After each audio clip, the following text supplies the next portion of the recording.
राजनीति में अपनी ही पार्टी के खिलाफ बहुत कम बोलने वाले लोग रहते हैं। विरोधियों को तो अपने निशाने पर लिए रहना जिनका शगल ही होता है।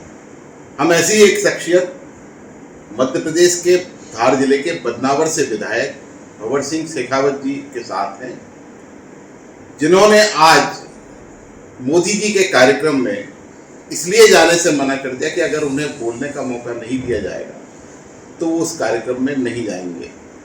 उनका मानना है कि हम सिर्फ ताली बजाने के लिए नहीं। शेखावत जी पूर्व में भारतीय जनता पार्टी के कद्दावर नेता रहे हैं, भारतीय जनता पार्टी से विधायक रहे हैं। बाद में उन्होंने कांग्रेस ज्वाइन की और कांग्रेस से आज वर्तमान में बदनावर जिले के विधायक हैं। आप किन इशुओं को लेकर के मोदी के सामने बोलना चाहते थे? नहीं, आदरणीय प्रधानमंत्री जी हमारे क्षेत्र में आ रहे हैं, हमारे सौभाग्य का विषय है कि वो हमारे क्षेत्र में आए, उनका स्वागत है। जब उनके सामने सारी बात रखने का जो अवसर आएगा, जनता ने जिस बात के लिए हमको चुना है, हमने यही निवेदन किया कि हम माननीय प्रधानमंत्री के स्वागत में वहाँ रहेंगे, तो हमारे क्षेत्र में वो आ रहे हैं, लेकिन हमें कुछ हमारी बात कहने का मौका भी दीजिए। हम जनता की चर्चा करना चाहते हैं, जनता की समस्याओं की चर्चा करना चाहते हैं, हमारे क्षेत्र की जनता क्या चाहती है ये प्रधानमंत्री को बताना चाहते हैं। और अगर मान लिया ये अवसर हमको नहीं मिलता तो हम सिर्फ मात्र मंच पर बैठ करके ताली बजाने का काम करें एज ए विधायक और हमारी जनता की हम बात भी नहीं रख सकें, क्या मतलब हमारे बैठने का या जाने का? कोई अर्थ नहीं है। हम जनता के साथ धोखा तो कर नहीं सकते। और इसलिए हमने कलेक्टर साहब से भी निवेदन किया और पार्टी से भी निवेदन किया कि आप कार्यक्रम तो रख रहे हैं हमारे यहाँ, लेकिन स्थानीय विधायक को बोलने का मौका दीजिए।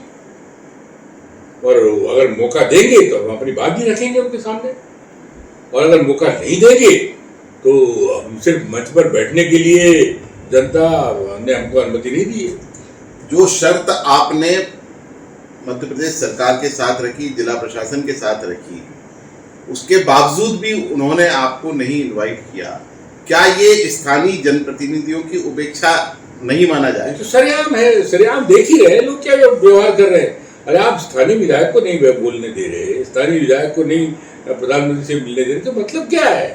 प्रधानमंत्री की कौन सी बात जनता तक जाएगी? प्रधानमंत्री को तो पता ही नहीं है कि हम क्या कहना चाहते हैं। हम ये कहना चाहते हैं कि भाई साहब, आपकी सरकार ने मोहन यादव भी पास पे बैठेंगे उनके एज ए मुख्यमंत्री, गवर्नर साहब भी रहेंगे। हमने ये कहने वाले थे कोई 7,000 करोड़ रुपया आपने किसानों से फसल बीमा का प्रीमियम लिया है, आपने उनके खाते पे से सीधा पैसा काट के प्रीमियम और इंश्योरेंस कंपनी को दे दिया है। अब जब फसल खराब हो गई, अतिवृष्टि हुई है, सब जगह फसलें खराब हो गई, सोयाबीन खराब हो गई, किसान को प्रीमियम का जो मुआवजा मिलना चाहिए फसल का खराब होने, कहाँ दिया आपने? सिर्फ 700 करोड़, 7,000 करोड़ रुपया जनता की जेब से आपने छीन लिया। और जब बांटने का सवाल आया तो 700 करोड़ बांट के मामला खत्म कर दिया। अब किसी किसान को 300 रुपये मिल रहा है, किसी को 200 रुपये मिल रहा है, किसी को 500 रुपये मिल रहा है। ये क्या तमीज है? और ये बात अगर हम प्रधानमंत्री को न बताए तो नीचे क्या चल रहा है प्रधानमंत्री को क्या मालूम पड़ेगा? प्रधानमंत्री के पास ऐसे छोटे इशू जाते नहीं, और ये लोग चापलूस लोग हैं, ये उनको बताते नहीं। आप पूरी फसल जो सोयाबीन की हमारी खराब हो रही है, सोयाबीन के भाव किसान को नहीं मिल रहे हैं। अब एमएसपी आपने तय किया है, एमएसपी पे फसल खरीदने का निर्णय आपने लिया है, लेकिन आप एमएसपी पे सोयाबीन खरीद ही नहीं रहे। किसान सस्ते में बेचने के लिए मजबूर है, लूट रहा है बेचारा किसान। हम यही तो बात प्रधानमंत्री को कहना चाहते हैं कि भाई हमारा किसान की तो हालत ये है। प्रधानमंत्री जी, आप अच्छी योजना बनाए, फसल बीमा आपने अच्छी योजना बनाई, लेकिन लोगों ने उस पर पलीता लगा दिया।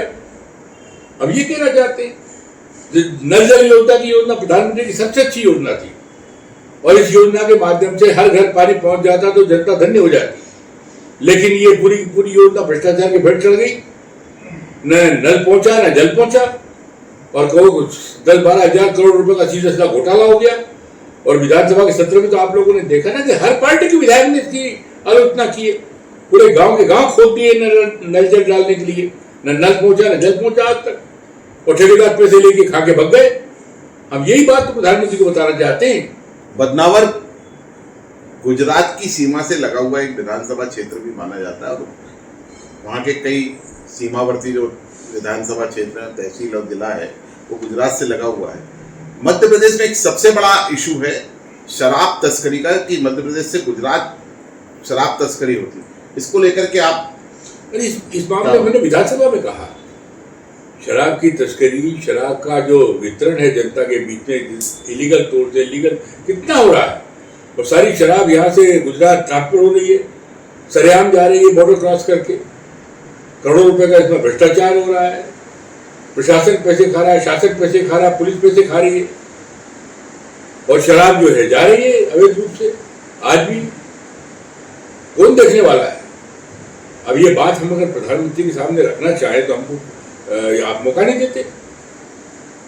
मीडिया में अभी एक बात सामने आई है कि भारतीय जनता पार्टी में भगवत सिंह शेखावत जी फिर शामिल हो सकते हैं, इस बात में कितनी सच्चाई? सच्चाई तो आपके सामने ही है ना। शेखावत जी यहाँ बैठे हैं, प्रधानमंत्री मेरे विधानसभा में बैठे हैं, शेखावत जी तो आपके सामने बैठे हैं ना, और विधानसभा हमारी विधानसभा में आदरणीय प्रधानमंत्री जी बैठे हैं, तो हमें जाने का मौका ही नहीं दे रहे हैं।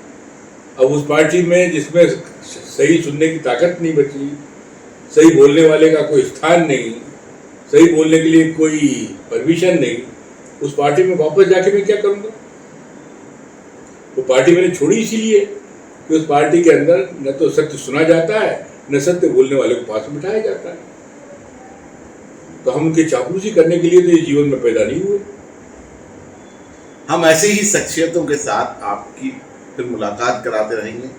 तब तक के लिए आप खबर नेशन देखते रहिए और खबर नेशन यूट्यूब चैनल को सब्सक्राइब, लाइक और शेयर कीजिए।